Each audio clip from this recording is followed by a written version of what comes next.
سلام و درودی به پایان با کل مخلصان برنامه در شبکه‌های اجتماعی. فردوس خورسند تاپ خبرهای ورزشی را میگوید. آغاز میکنیم.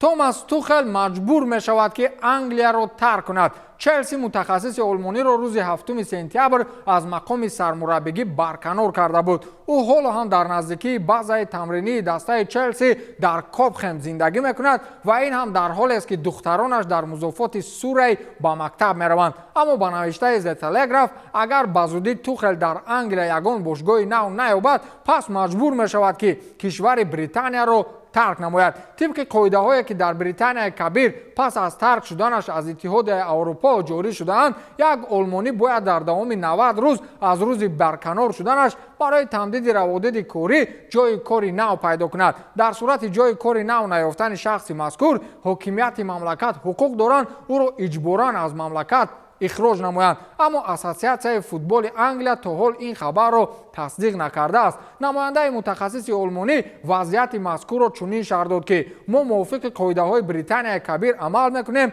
و همه نقشه ها را برای آینده اصلاح خواهیم کرد. تا حال یگان قرار نهایی گرفته نشده است. قبلا خبرها بودند که مربی تنفس زیاد گرفتن نمیخواهد و با کرسی سرمربیگی باواریا توجه خاصه دارد. اما دسته میونخنی با توماس توخل تا حال یگان ارتباط لفظی و حجتی نداشت، چون باواریا کرسی سرمربیگی را با یولیان ناگلزمن باور کرده است. خلاص توماس توخل حالا در جستجوی جای کاری نو در کوچه های لندن سرسان و سرگردان است. توپ دسته های انگلیسی حالی حاضر با توپ سرمربی های مشهور کار و فعالیت دارند و در گمان است که توخل در نزدیکترین فرصت به خود دسته نو پیدا کند. در صورت ضرورت توماس توخل میتواند به یوونتوس برود. اگر نه این آلمانی میتواند با امید بازگشت به چلسی از کار رانده شوی گری پاتر را انتظار شود یا از بیکار نماندن یاردمچی آنتونیو کونته در تاتنهام باشد. اگر تاتنهام در تاجیکستان مخلص می داشت در این گپ به قول کیف کردن میخندیدند.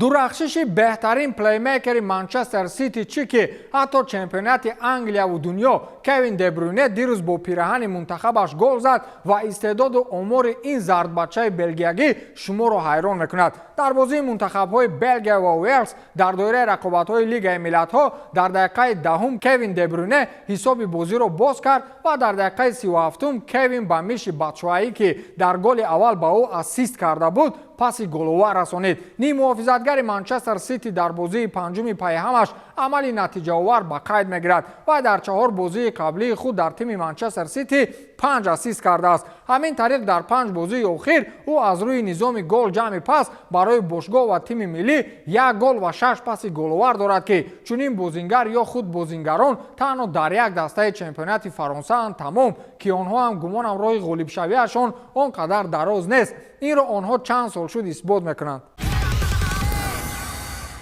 نقشه های بوکسچی نابغه اوکراینی الکساندر اوسیک معلوم شد. ما حالا امکان داریم که زیر هنرنمایی اوسیک برای 3 رقابت دیگر نزد تلویزیون قهوه نوشیم. روزنامه‌نگار مایکل بنسون خبر داد که چمپیون WBA، WBO و IBF الکساندر اوسیک پیش از به نفقه برآمدنش 3 رقابت دیگر خواهد کرد. با گفته او مشزن اوکراینی میخواهد با تایسون فیوری و ساول آلوارز قوه‌آزمایی نماید و بعدا با یک رقابت ویدئویی در اوکراین کاریرش را به پایان رساند. در آخر ماه اوگوست اوسیک در آخری جوابی انتونی جوشوا را مغلوب کرده بود، ولی کار در مورد رقابت با تایسون فیوری علاقه جنبستی کاریره کرده نپخته است. باید بگویم که بعد شکست دادن انتونی جوشوا الکساندر اوسیک فوراً با تایسون فیوری به قول ویزوف پرداخته بود که فیوری با سبب نهایت خود را در سطح بلند گرفتن نسبت اوکراینی مبلغ هنگفت برای توجهداران رقابت مذکور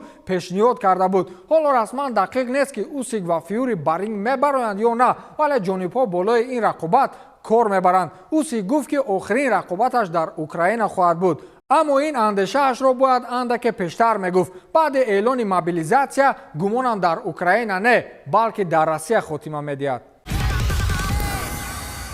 شما هم همین را اهمیت دادید؟ در اوزانه ترانسفری عادتا ریال مادرید و بارسلونا میبینید که از برزیل کیم چخل یک بازیگر جوان نوفهما را به دست میآورند و در اولین موسم روی میدان میبرند. бо гузашти чанд вақт дигар бо ин футболбози ҷавон ба қавле гап зада намешавад. Масалан шумо аз Винисиус боварӣ доштед ки обрӯ ва эътибораш ба чунин сатҳ мерасад ё аз Неймар? акнун гумонам ҷаҳони футбол дар арафаи пешвози ҳамин гуна як бозингари дигар аст. барселона болои трансфери Эндрики 16-солаи бразилӣ кор карда истодааст. намояндагони ҳамлагари Палмерас дар ин ҳафта дар пойтахти Каталония бо роҳбарияти нилионориҳо мулоқот карданд. барса боварӣ дорад ки ҳамлагар дар оянда метавонад ба яке аз бозигарони пурқувват дар ҷаҳон табдил ёбад. тобистони соли гузашта Эндрик бо тими Палмерас шартномаи касбӣ баст, аммо дар ҳайати он то ҳол дебют накардааст. бояд бигӯем ки бемоҳобо барои футболбози мазкур ҳамчунин дастаҳои Реал Мадрид ва ПСЖ низ намояндаҳои худро ба қавле як рӯз пас ба Бразилия равон мекунанд.